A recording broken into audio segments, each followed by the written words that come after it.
शहर के लड़के की कहानी। शहर की ऊंची इमारतों के बीच, जहां दिन की शुरुआत हॉर्न की आवाज से होती थी और रात मोबाइल की चमक में डूब जाती थी, वहीं रहता था आरव। उम्र 25 साल, कंधे पर लैपटॉप बैग और आंखों में बड़े सपने। उसे लगता था कि जिंदगी बस आगे बढ़ते रहने का नाम है, तेज औरों से आगे। आरव एक मिडिल क्लास परिवार से था। पिता सरकारी दफ्तर में क्लर्क, माँ स्कूल में पढ़ाती थी। बचपन से ही उसे सिखाया गया था, मेहनत करोगे तो शहर तुम्हें सब देगा। उसने वही किया। कॉलेज में अव्वल रहा, मल्टीनेशनल कंपनी में नौकरी मिली, सैलरी अच्छी थी। पर मन कहीं पीछे छूट गया था। रोज वही रास्ता, वही मेट्रो, वही चेहरों की भीड़। ऑफिस की चमकदार लिफ्ट में खड़े होकर वह अक्सर शीशे में खुद को देखता और सोचता, क्या यही मैं हूँ? जवाब कभी नहीं मिलता। माँ फोन पर पूछती, खाना समय पर खा लेते हो? और आरव हंसकर टाल देता।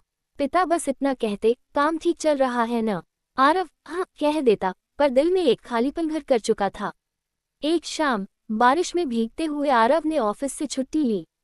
मेट्रो बंद थी, टैक्सी नहीं मिली। वह पैदल ही चल पड़ा। रास्ते में एक छोटा सा चाय का ठेला दिखा।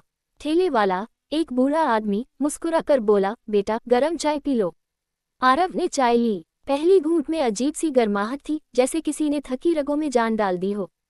बूढ़े ने पूछा, शहर का लगता है? आरव मुस्कुरा दिया, हाँ, शहर बहुत कुछ देता है। बूढ़ा बोला, पर कभी कभी छीन भी लेता है। वह बात आरव के दिल में उतर गई। अगले कुछ दिनों तक आरव उसी ठेले पर जाने लगा। बूढ़े का नाम रमेश था। कभी अपनी कहानी सुनाता, कैसे गांव छोड़कर शहर आया, कैसे बच्चे पढ़ लिख कर दूर चले गए। वह शिकायत नहीं करता था, बस शांति से बोलता था। आरव को उसमें अपने पिता की छवि दिखती। एक दिन ऑफिस में आरव से एक बड़ी गलती हो गई। प्रोजेक्ट डिले हुआ, बॉस नाराज। पहली बार आरव को लगा कि नौकरी उसकी पहचान नहीं है। वह देर तक ऑफिस में बैठा रहा। रात को घर पहुंचा तो माँ का मैसेज था, इस रविवार घर आ जाओ। आरव चला गया। घर की सादगी, माँ के हाथ का खाना, पिता की खामोशी, सब कुछ उसे सुकून दे रहा था। रात को पिता ने कहा, आरव काम जरूरी है, पर खुद को खो देना नहीं। आरव की आंखें भर आईं। शहर लौटकर उसने एक फैसला लिया। वह सिर्फ नौकरी के लिए नहीं, किसी मकसद के लिए जीना चाहता था। उसने वीकेंड पर बच्चों को पढ़ाना शुरू किया, उन्हीं गलियों में जहां सपने अक्सर दब जाते हैं। पहली क्लास के बाद एक बच्चा बोला, भैया मैं भी आपके जैसा बनना चाहता हूँ। आरव मुस्कुरा दिया। यह मुस्कान सच्ची थी। धीरे धीरे उसकी जिंदगी बदलने लगी। नौकरी वही थी, पर नजरिया बदल गया था। वह रमेश के ठेले पर बैठकर बच्चों की कॉपियां जांचता, चाय की भाप में भविष्य के सपने बनाता।